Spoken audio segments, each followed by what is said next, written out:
Viewer contributions make local programming possible on WNIN. Become a member of WNIN with your contribution so we can continue to make this programming available. Visit WNIN.org and click on the donate button. The Indiana General Assembly started their long session earlier in January, and we're joined by new Indiana State Senator Daryl Schmitt to discuss how the session is shaping up. WNIN Lawmakers starts right now.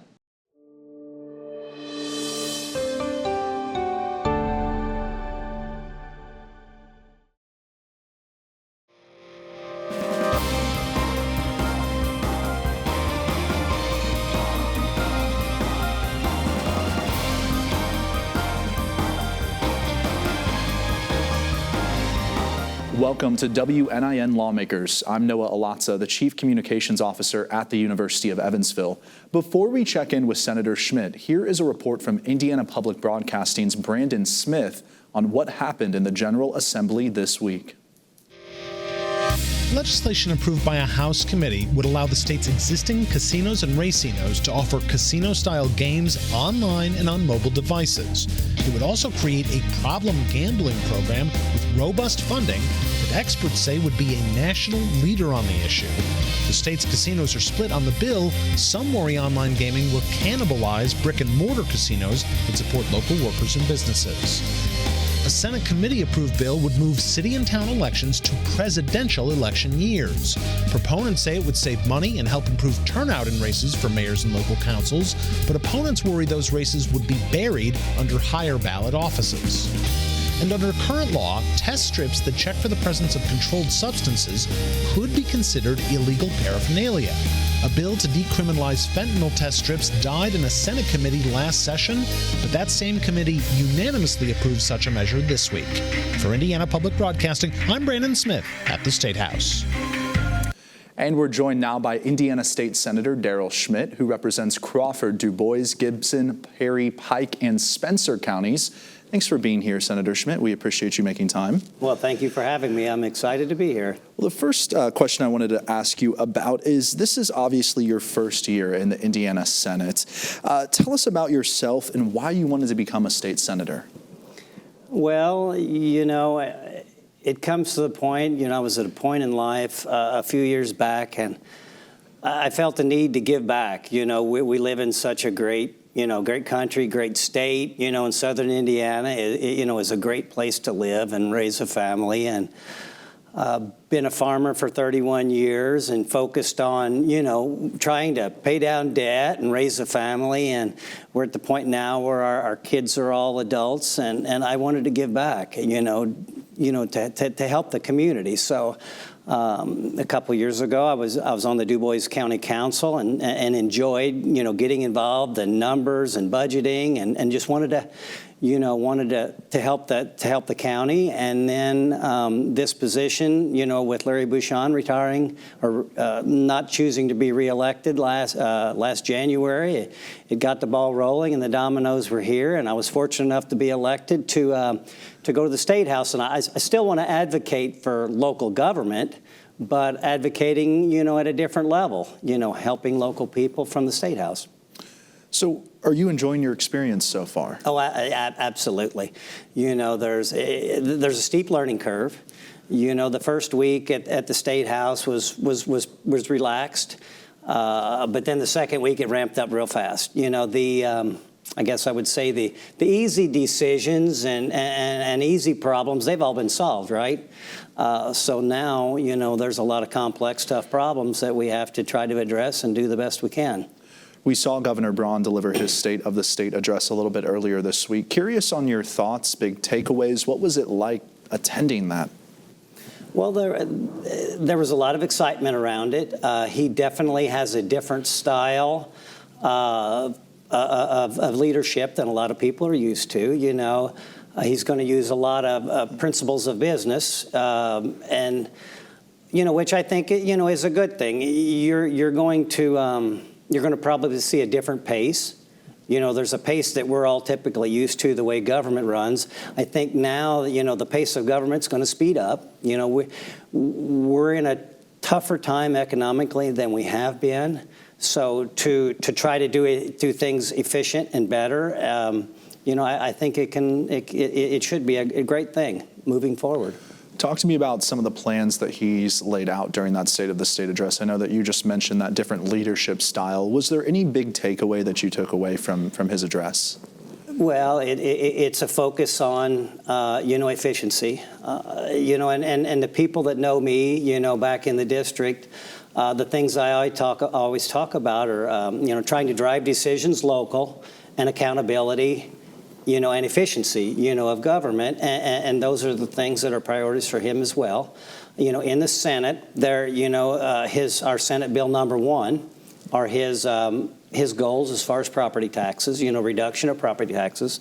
Now, tied with that we'll have to find a balance. Senate Bill 1, the initial, the way it sets right now, will it look exactly the same whenever we get to the, the middle of April?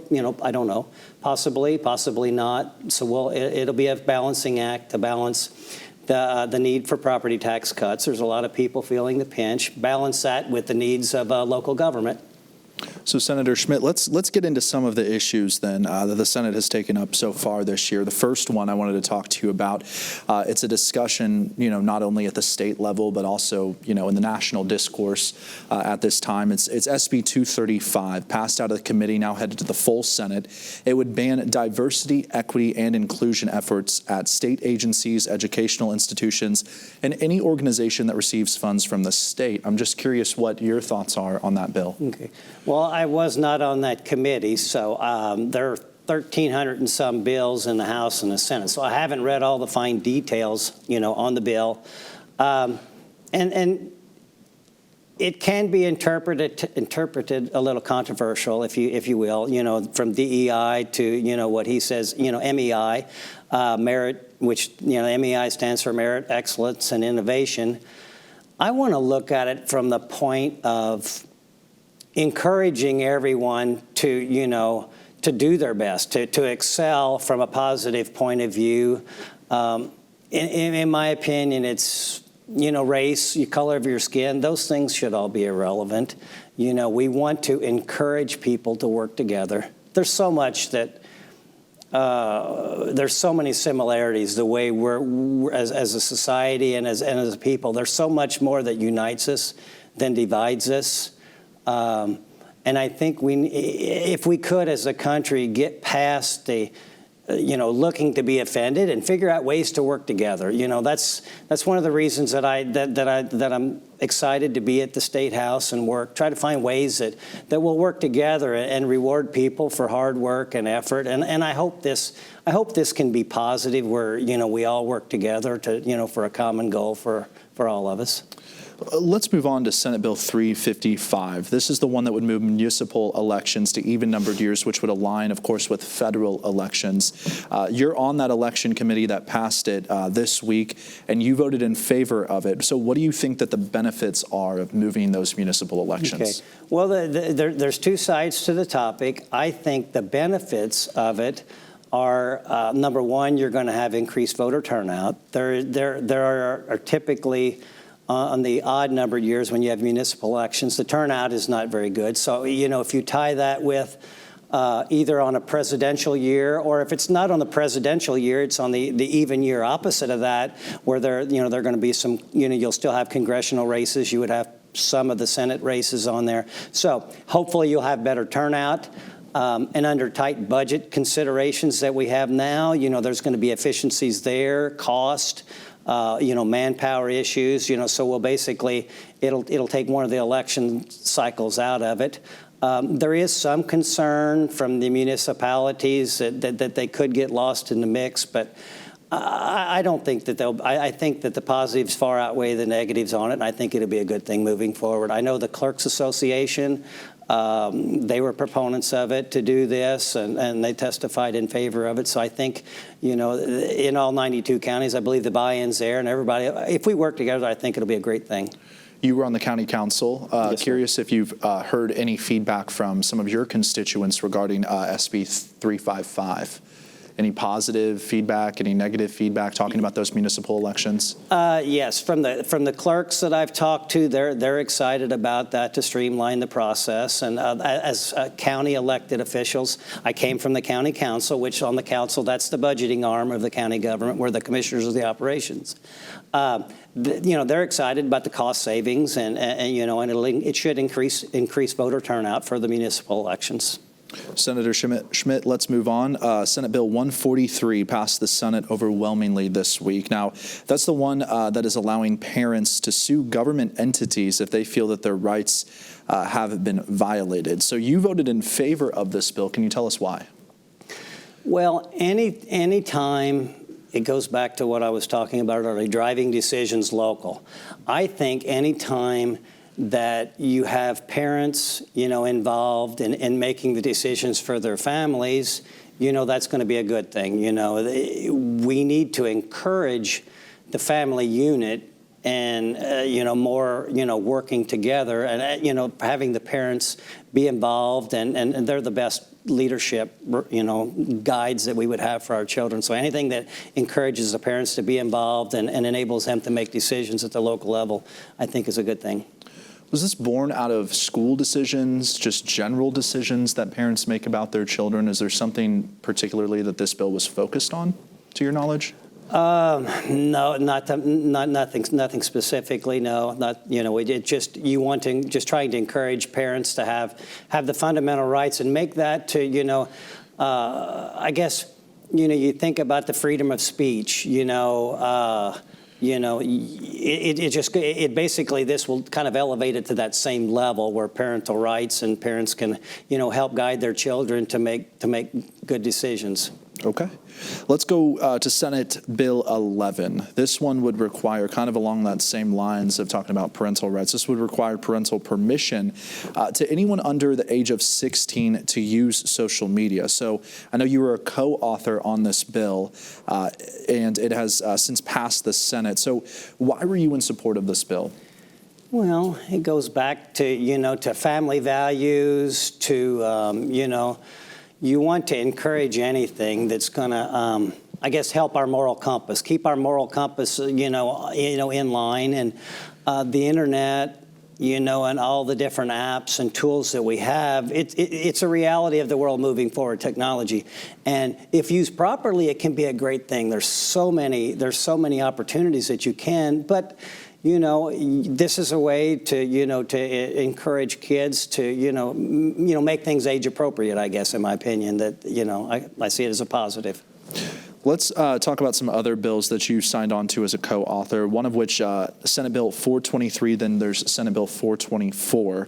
So they talk about this use of a small modular nuclear reactions that would help then feed into the power needs of tech companies. Could you explain the difference between those two bills?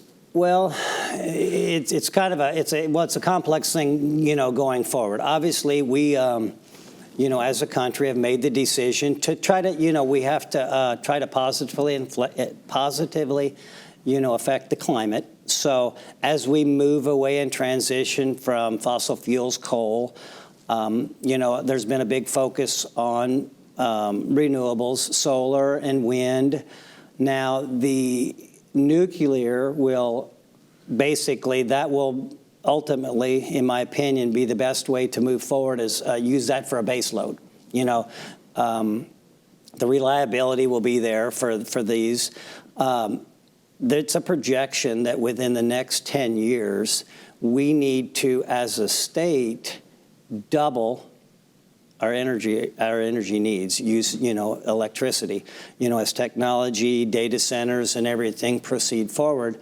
So I believe it's logical. I think it's a positive thing to move towards nuclear energy. And then these bills help us to do that. And the SMRs that you're talking about, small modular reactors, it's similar but different than, like, if you think about submarines and military ships, smaller nuclear reactors that are, instead of creating mega sites and big facilities that we know of and we associate with nuclear, these will be small, very probably that will be made in factories, moved out on site. The first one right now is under construction in Canada. Okay, none currently being produced here in the United States. But the goal and the idea is to use these small reactors,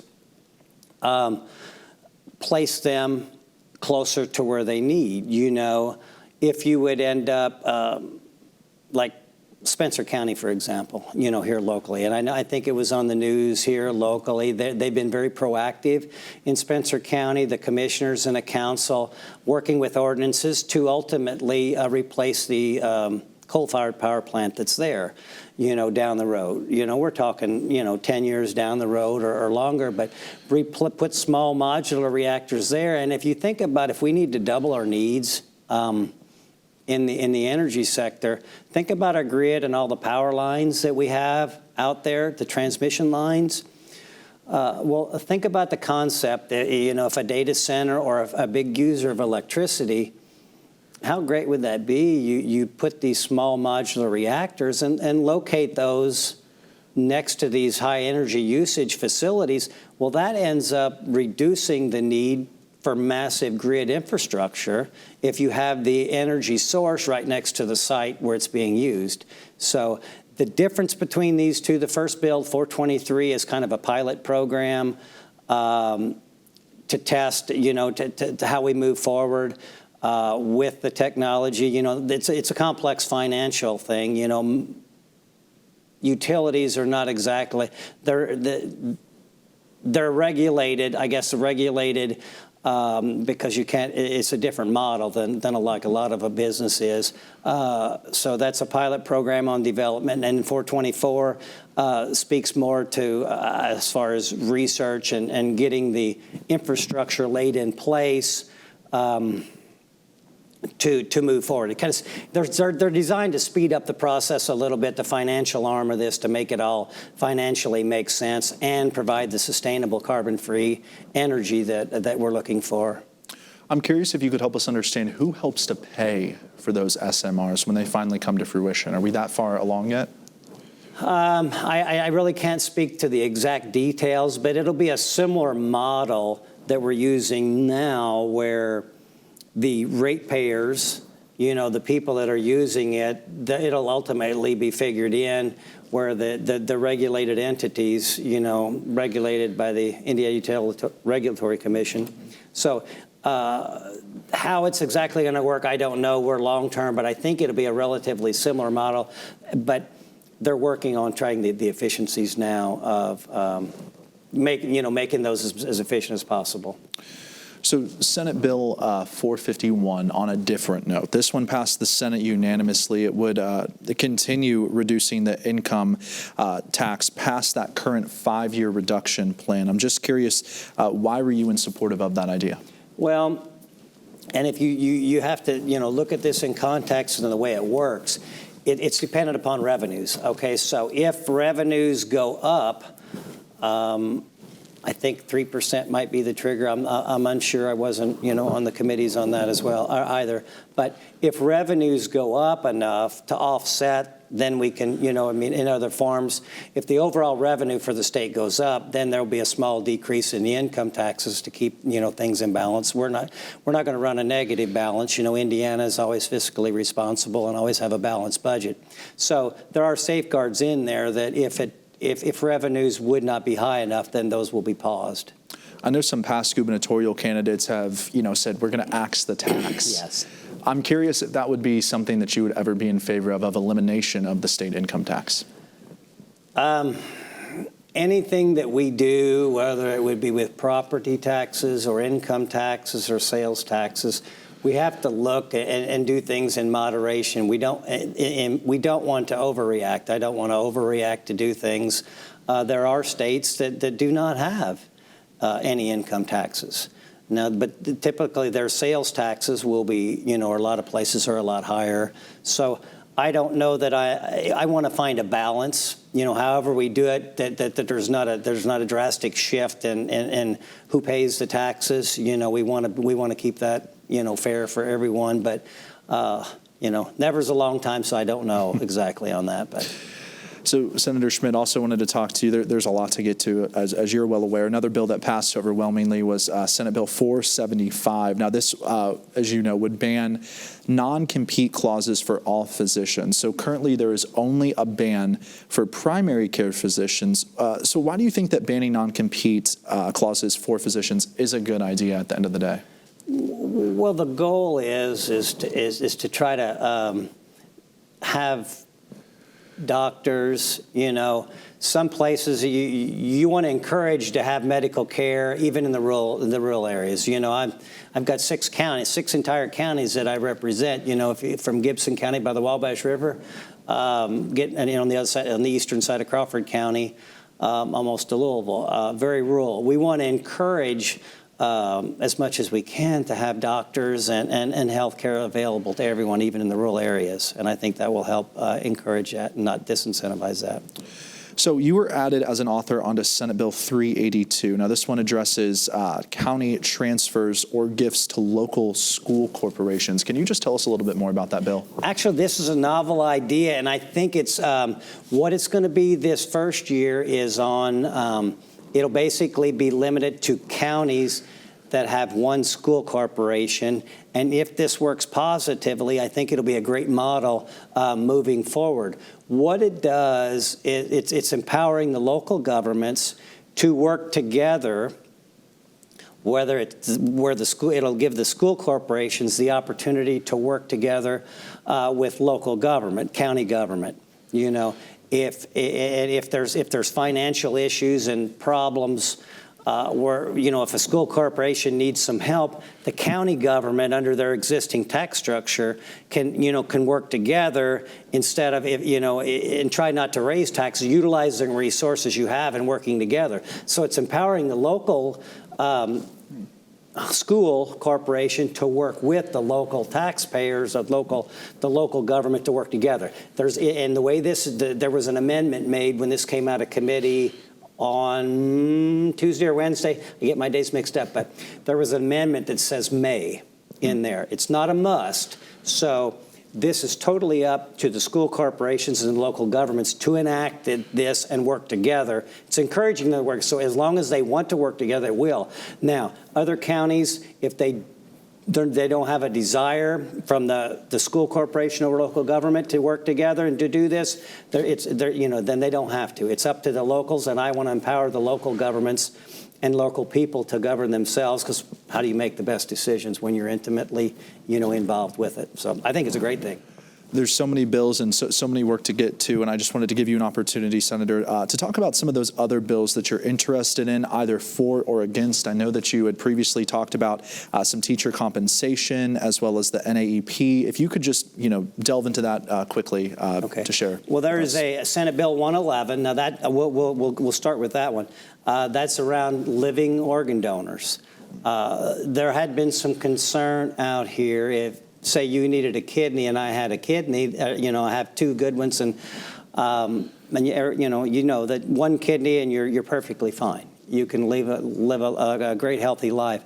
Some people were concerned the way things were written up that maybe they could be negatively impacted as far as insurance availability if they wanted to give a kidney. Well, we want to encourage people to work together, and this bill basically makes sure that the person donating an organ would not be negatively impacted. So, and that's the right thing to do. Encourage people. If you want to help your fellow person, to do that. So that does that and eliminates any barriers there. Also, Senate Bill 146 on teacher compensation. That's a bill that I'm second author on. That is working with. Right now, the minimum teacher salary in Indiana is $40,000. We will take the minimum up to $45,000 if this bill passes out of the floor and goes to the House. And it basically then will raise the average teacher salary in the state to approximately $65,000. And right now, everyone's familiar with property taxes. Property taxes are what funds the infrastructure, your school buildings. Okay, the state then their portion of school funding, which is 50% of our budget, it comes down from the state level. 62% of that is the minimum that corporations have to spend on teacher salaries, okay? That will go from 62% if this bill passes up to 65% of teachers' compensation will have to be a minimum of 65% of that. And that will roughly increase, if my numbers are correct, with $270 million increase for teacher compensation, through that bill. So that's an exciting bill. Absolutely. With the little time that we have left, Senator Schmitt, wanted to talk to you about your just overall thoughts on the Tamara politics. We're in its time of change, not only at the state level, but also at the national level. If you could just share your kind of parting thoughts to viewers at home and your constituents. Okay. Piggybacking off of the teachers things, I would be remiss if I didn't give a big shout out. The National Assessment of Educational Progress, it's the only entity in the United States that compares schools to one another. And Indiana just came out that we had the 6th best average reading scores out of all 50 states. Wow. In 4th grade in 2022, we were ranked 19th in the country. Now we're ranked 4th in the country. At the 8th grade level, that was at the 4th grade level. At the 8th grade level, we went from 17th to 6th. So now at 4th grade level and at the 8th grade level, we're at 6th. So that's an awesome shout out to the teachers of Indiana, the hard work that they're doing trying to make up progress from the pandemic. And then to tie in, so shout out to all the teachers. So that's awesome. The hard work that they've done, and Eli Lilly was involved, and the state legislature involved, all contributing extra tax dollars. Science of Reading is the program that they called it, the teachers implemented. So that's an awesome thing. As far as state government and federal government, we need, and I alluded to it a little bit earlier, but I'm hopeful that we will all work together. There's so much more that unites us than divides us as a country, and we need to look for similarities as fellow citizens. There has been a tendency with the division over the last number of years that we almost look to be offended as a society, as an individual. And instead of looking to be offended, I want us to look to try to find common ground and ways to work together, and hopefully, we can take this as the beginning of a new chapter and find ways to work together, and just, help each other out, lift each other up. So, Senator Daryl Schmitt, pleasure to see you, and thank you so much for making time. We really appreciate it. Oh, I'm happy to be here. Thank you very much. And next week, our scheduled guest is Indiana State Senator Jim Toms. I'm Noah Alatza, Chief Communications Officer for the University of Evansville. Thanks for watching WNIN Lawmakers.